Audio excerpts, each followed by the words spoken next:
kita mulai. Assalamualaikum warahmatullahi wabarakatuh. Waalaikumsalam warahmatullahi wabarakatuh. Pertama-tama, marilah kita membaca doa terlebih dahulu. Berdoa, mulai.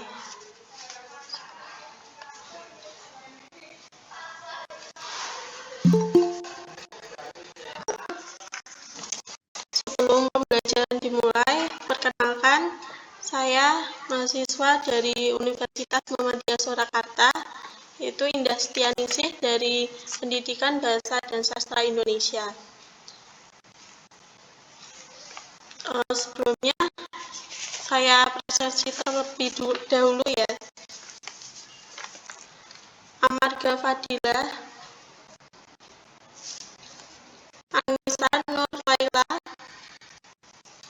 Sevio Salentriko, Jafir Nova, Fatihul Rifki, Danesa Aksa, Maulida Kirana. Ada. Bisa on cam sebentar, Mbak? Ya. Muhammad Mursyid, Muhammad Ramasya, Mulyono Aprianto, Mutia Marwawati, Naifa Nafik, Rana Kalisa, Syifa Zahra. Hadir. Bisa dinyalakan kameranya? Ya. Zahra Intan, Zahra Sani, Zulfa Widya. Ya. Nyalakan kameranya juga, Mbak. Ya. Terima kasih. Jadi pada pertemuan kali ini kita akan mempelajari tentang teks eksposisi. Sebelumnya kalian bagaimana kabarnya?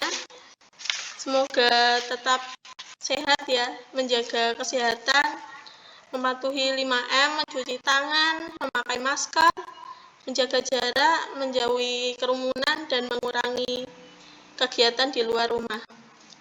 Nah, jadi pada pertemuan kali ini kita akan mempelajari tentang teks eksposisi. Apakah PPT-nya sudah terlihat? Sudah terlihat belum? Sudah. Ya. Jadi pada teks eksposisi ini kita akan mempelajari tentang unsur-unsur teks eksposisi, pola pengembangan teks eksposisi.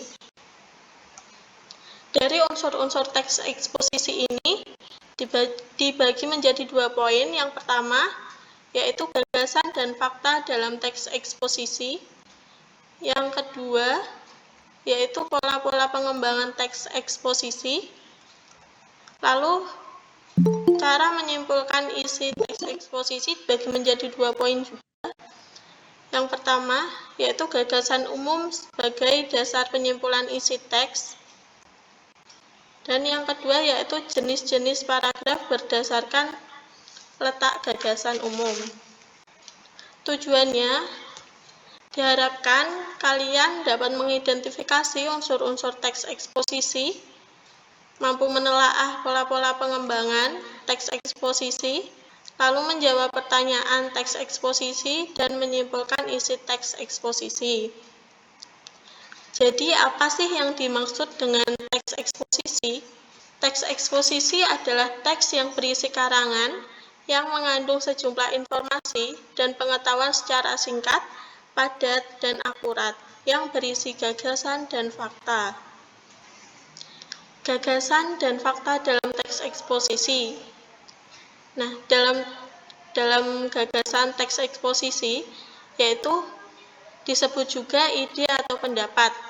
Isinya berupa pernyataan yang mungkin berupa komentar, penilaian, saran, dorongan, dan bujukan. Yang kedua yaitu fakta.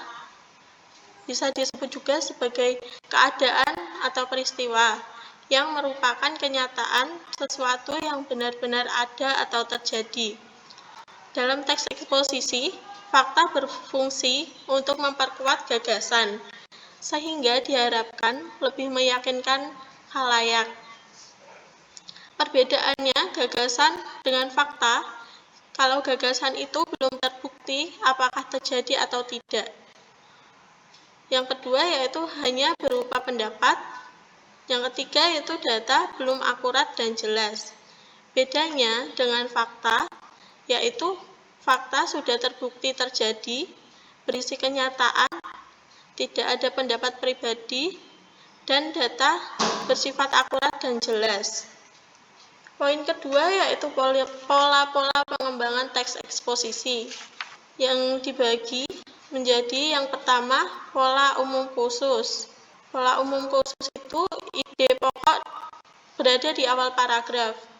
Nah, selanjutnya yaitu diikuti dengan ide-ide penjelas. Contohnya di bawah ini. Contoh, wortel memiliki kandungan vitamin A. Ini merupakan ide pokok awal. Nah, yang selanjutnya yaitu kandungan sampai kesehatan kulit, itu termasuk ide-ide penjelasnya dari wortel memiliki kandungan vitamin A. Cukup sekian materi pada pagi hari ini. Ada yang mau ditanyakan? Baik, jika tidak ada, untuk pertemuan kali ini materi yang saya sampaikan ini tadi akan saya taruh di Google Scholar dan di Google Classroom, dan di Google Classroom nanti ada tugasnya yang perlu kalian kerjakan. Untuk anak-anak yang belum mengerjakan tugas sebelum-sebelumnya, segera mengumpulkan ya. Ada yang mau ditanyakan sebelum ditutup Google Meet-nya?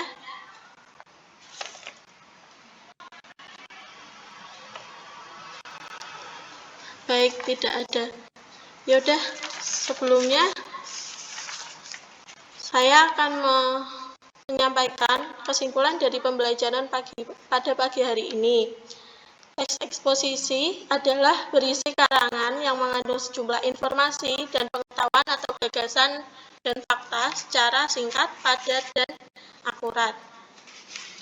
Teks eksposisi berisi gagasan dan fakta.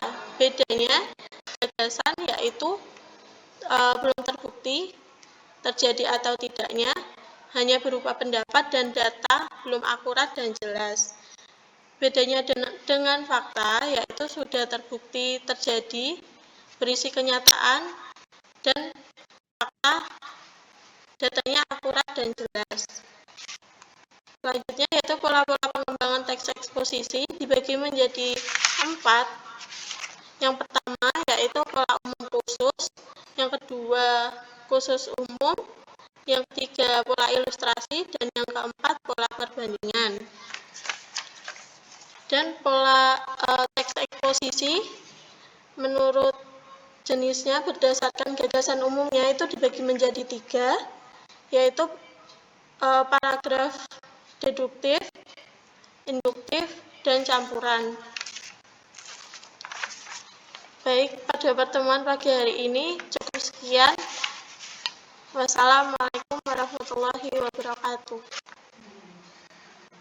Waalaikumsalam.